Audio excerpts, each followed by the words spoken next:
Before joining Closers.io, I spent years in the trenches of some of the world's most successful tech companies. I was part of the revenue team at Amazon and Twilio during critical growth phases and served as vice president of sales at Braze. These aren't just any companies, they're multi-billion-dollar publicly traded organizations that have transformed entire industries. And I had the privilege of being mentored by some of the most compelling thought leaders in business whilst helping to drive their growth. Now I want to share the core principles that I learned during this time in corporate, principles that have shaped my approach to business that you can apply whether you're running a coaching practice, an agency, or any high-ticket service-based business. These are the operational and leadership insights that allow small businesses to function with the same precision and effectiveness of world-class organizations. They're the same principles we've implemented at Closers.io, and they can transform how you run your business too. So with all of that said, let's dive in. The first principle I observed at companies at AWS is that they never ever allow standards to slip,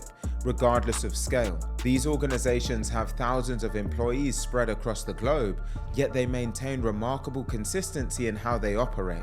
You might be wondering, well, how? And that's because of their unwavering commitment to their core values and mission. At AWS, this was particularly evident. Every single decision made within the business had to be underpinned by their leadership principles. These weren't just words on the wall, they were the operating system for the entire company. Job interviews, for example, were conducted through the lens of whether candidates actually embodied the company values. Disputes were resolved by returning to those principles, and performance reviews were based on them as well. In essence, everything throughout the company permeated these values and this core mission.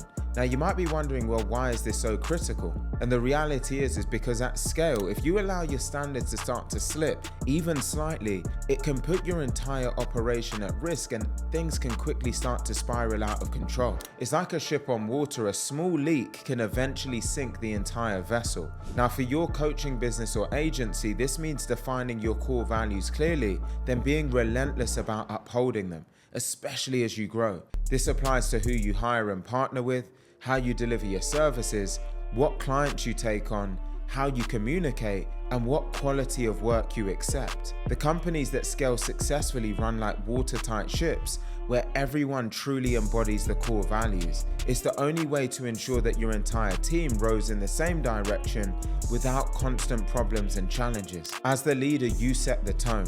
The moment you accept work that doesn't meet your standards or allow behaviors that contradict your values, you signal to your entire team that excellence is negotiable. And in reality, excellence should never be negotiable. The second principle I observed, particularly at Twilio, is the importance of speed and urgency in execution. When I joined Twilio, there were around 400 people globally, and today there are over 9,000 people. So what drove that explosive growth? A significant catalyst was when George Hu, the former Chief Operating Officer of Salesforce, joined Twilio as Chief Operating Officer. What I observed in George was a leader who moved with extraordinary urgency and intentionality. He came in with a clear vision and immediately began turning up the dial on the go-to-market function. He hired salespeople across multiple international geographies, put his core leaders in place, and scaled the team rapidly. Prior to George's arrival, the company was growing, but at a more conservative pace. Once he joined, the pace expedited tenfold. His sense of urgency permeated the entire organization and fueled a period of phenomenal growth. This taught me that in business, speed is often as important as direction. Many small businesses and agencies move too cautiously, overthinking decisions and moving slowly on opportunities. But the companies that truly scale understand that yesterday's excellent idea executed today will outperform tomorrow's perfect idea executed next month. This doesn't mean being reckless or sacrificing quality, but what it does mean is making decisions quickly with the information you have, implementing new initiatives promptly, addressing problems as soon as they arrive, setting ambitious timelines and holding yourself accountable to them, and creating a culture where waiting and delaying is more uncomfortable than acting. For your business, ask yourself, where are you moving too slowly? What opportunities are you analyzing to death instead of acting on them? And where could injecting more urgency create breakthrough results for you and the business? The third principle that was evident across AWS, Twilio, and Braze was an absolute obsession with delighting customers and delivering world-class experiences. In the high-ticket coaching and consulting space, there are unfortunately many fly-by-night operations, here today and then they're gone tomorrow, because they focus exclusively on making money rather than delivering exceptional value to their clients. What I observed at these tech giants was precisely the opposite. They all had robust customer success teams led by senior executives. During leadership meetings, customer success was always a core part of the agenda. The entire organizational culture was infused by a spirit of doing right by the customer and ensuring that they win. This focus on customer experience drove several key business outcomes: strong reciprocity and goodwill in the marketplace, substantial word of mouth and product-led growth, extended customer lifetime value, and significant increases in enterprise valuations. It's worth noting that this wasn't just about having a customer service team that responds to problems, it was about proactively ensuring that customer success was at the forefront of every single touch point, from onboarding to ongoing service delivery to expansion and renewal. For your coaching business or agency, this means going beyond merely delivering what you promised. It means actively thinking about how to make your clients successful, how to exceed their expectations, and how to create experiences that they'll want to tell others about. Some practical applications include creating comprehensive onboarding processes, establishing regular check-in rhythms with clients, developing success metrics that matter to your clients, proactively identifying and solving potential issues, and collecting and acting on feedback consistently. Remember, in high-ticket services, your ability to generate long-term revenue is directly tied to the experience that you create for your current clients. It's far easier and more profitable to retain and expand existing client relationships than to constantly acquire net new ones. The fourth principle I observed was that these organizations took partnerships and a channel development strategy extremely seriously as a way to diversify client acquisition. Every single one of these companies had strong partnership divisions. They recognized that relying on a single acquisition channel, even if it was working well, created significant business risk. These partnership teams were typically responsible for driving 10 to 20% of global revenue. This provided crucial diversification, ensuring that if there was ever challenges with the direct sales team or marketing efforts, there was always another strand of the business to maintain momentum.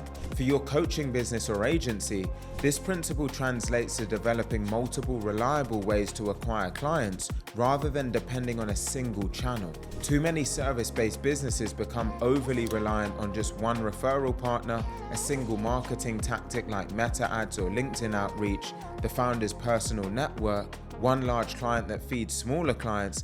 When you only have reliance on one primary channel, this creates risk in the business because you may have fluctuations, disruptions, and then ultimately this will mean that the business is going to suffer. Instead, aim to develop at least 3 strong acquisition channels. These might include strategic partnerships with complementary service providers, a consistent outbound prospecting system, inbound marketing via content and SEO, speaking and events, or a referral partnership with existing clients. The goal isn't necessarily to do all of this at once, but to systematically build and optimize additional channels over time so that you don't have sole reliance on one acquisition channel for your entire business. At Closers.io, we've applied this principle by developing partnerships with other vendors, but also having a prioritization on our outbound growth and also continuing to double down on what we've been doing inbound, so we have continual diversification over time, reducing the risk and also adding to the valuation of the business.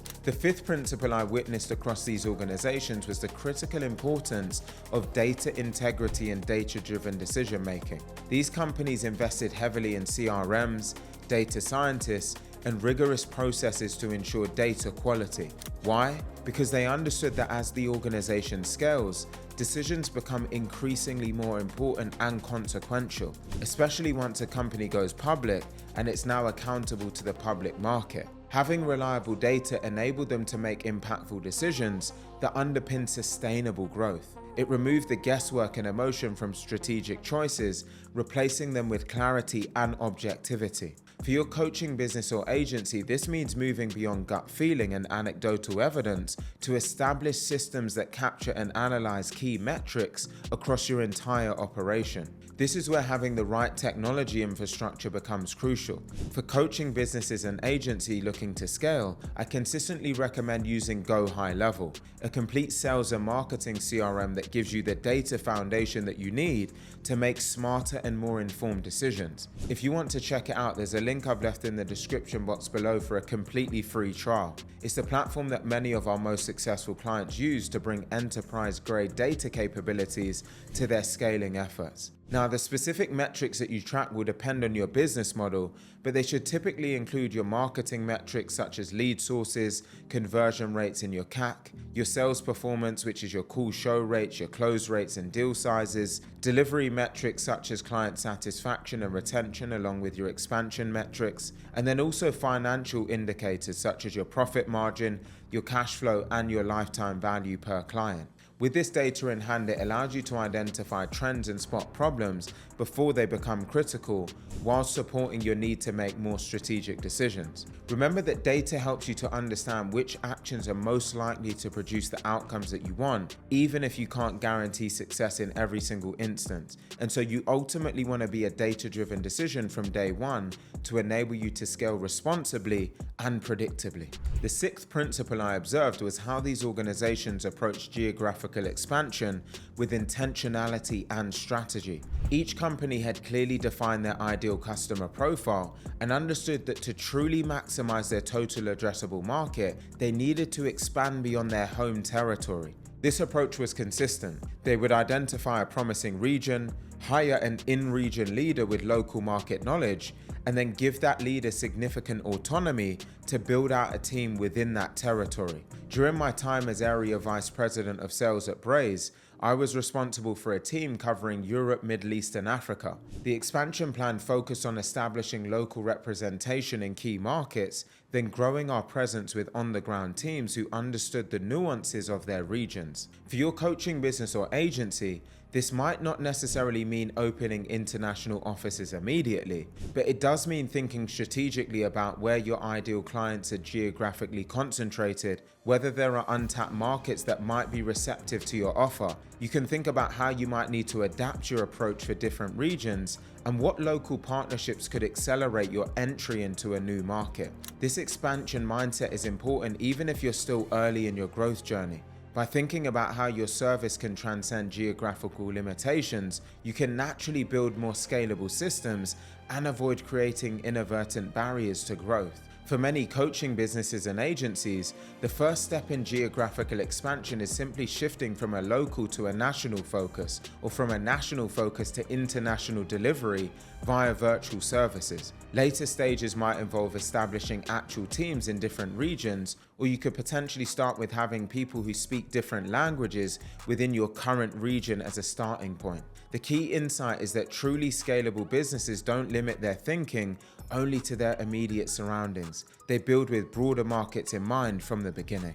The seventh principle I noticed was that the CEOs of these companies consistently thought bigger than their counterparts at average companies. The conversations happening in boardrooms and the announcements made to teams weren't centered around incremental growth or modest financial targets. They were about building generational businesses that would fundamentally transform entire industries. For example, the CEO at Twilio, Jeff Lawson, often talked about fundamentally transforming the future of global cloud communications. As you can see, this is a huge mission and vision, but it was so important in rallying everyone around a very compelling mission that got everyone excited every single day. I rarely heard him talking about his personal financial outcomes. His focus was on solving massive problems in compelling ways, knowing that the financial success would simply follow naturally from that impact. This bigger thinking influenced everything, from the talent that the company attracted, to the partners they pursued, to the investment decisions that they made. Now, for your coaching business or agency, this means elevating your ambitions beyond simply making a good living. Ask yourself, how could your approach transform your entire industry? What problem, if solved at scale, would create massive value? What would your business look like if you were building it to last 100 years? And how could your work create impact that's meaningful beyond just your immediate clients? When you shift from thinking about building a six-figure business to building a movement that completely changes how your industry operates, everything about your approach transforms. You make different decisions, You attract different opportunities and ultimately create different outcomes. This is about genuinely connecting your work to a larger purpose and possibilities, and then building the business accordingly. The eighth principle I observed, particularly at Twilio, was the importance of leaders checking their egos at the door for the benefit of the company. Jeff Lawson, the CEO and co-founder of Twilio, came from a technical background as a developer. As the company grew, he recognized that the biggest bottleneck to the next phase of growth was his limited experience with sales, marketing, and go-to-market. Rather than trying to maintain complete control or pretending that he had expertise in these areas, Jeff brought in George Hu, the former Chief Operating Officer of Salesforce, into the business here at Twilio as the Chief Operating Officer to lead these functions. This was a significant move, bringing in an extremely high caliber executive with a substantial compensation package. But what struck me was Jeff's foresight and lack of ego. He understood that to unlock Twilio's next phase of growth, he needed world-class leaders in the right positions in the company. He was willing to share his power and spotlight to create a bigger pie for everyone, rather than maintaining tight control over a smaller organization.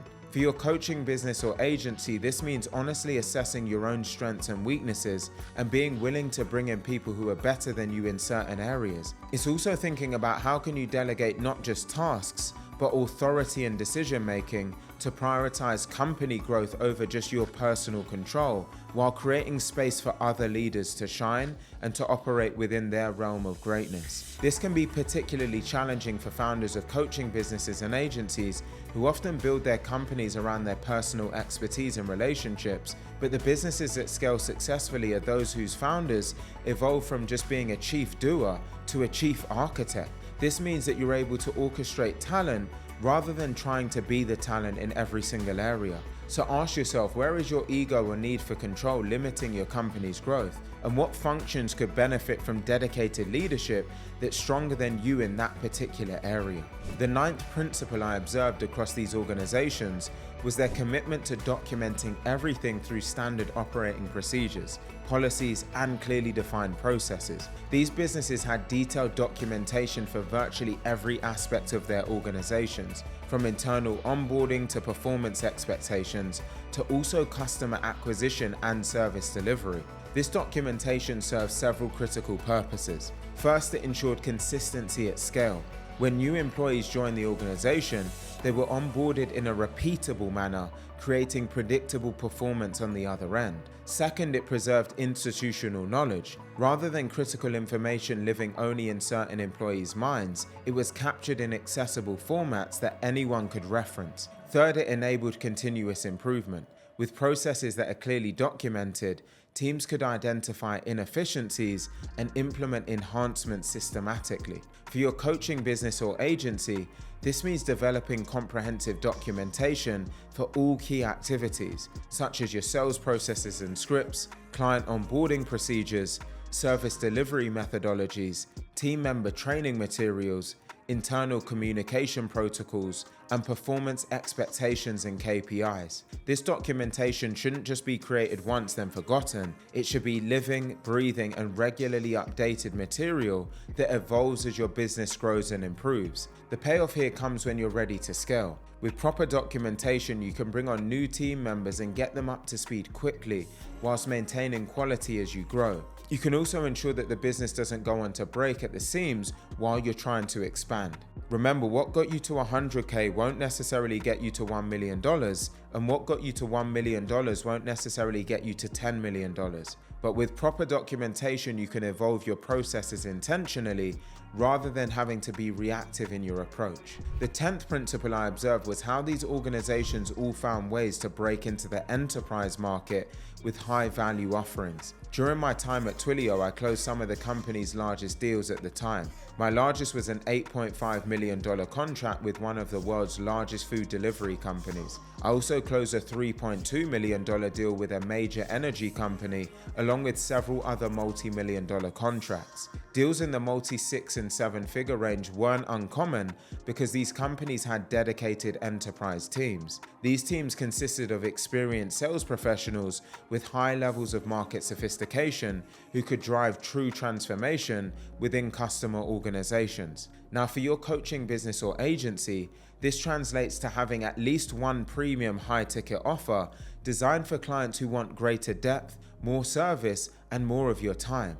Too many coaches and consultants cap their revenue by only offering low and mid-tier services, and whilst only having a front-end offer, lacking a back-end offer. They miss the opportunity to serve clients who would happily pay more for more time, more depth, and more overall integration with them and their businesses. Your premium offer might include more personalized attention, a higher touch service delivery, an overall expanded scope, lower engagement timeframes, additional resources or deliverables, and exclusive access or opportunities. The principle of going up market has been fundamental to the growth of every major organization that I've worked with. There will always be a segment of the market willing to pay significantly more for enhanced value, and structuring your business to capture this opportunity creates a clear path to scaling revenue. At Closers.io, we apply this principle through our back-end mastermind, where we give clients the opportunity to have more time and proximity and even more depth and detail with us.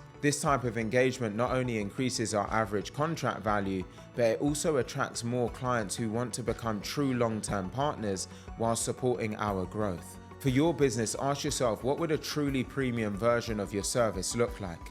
What clients would benefit from a more comprehensive solution, and what would they pay for that enhanced value? So there you have it, the 10 core principles that I learned from my time at AWS, Twilio, and Braze that you can apply to really any business. Just to recap, never allow your standards to slip, move with urgency and intentionality, obsess over customer experiences, diversify client acquisition channels, make data-driven decisions, plan for a geographical expansion, think bigger than the average, check your ego at the door, document everything, and crack the enterprise with premium offerings. These principles aren't just for million-dollar tech companies. They're fundamental approaches that can transform how your coaching business or agency operates, regardless of your size. What makes these principles so powerful is that they address the foundational elements of business that don't change with industry or scale.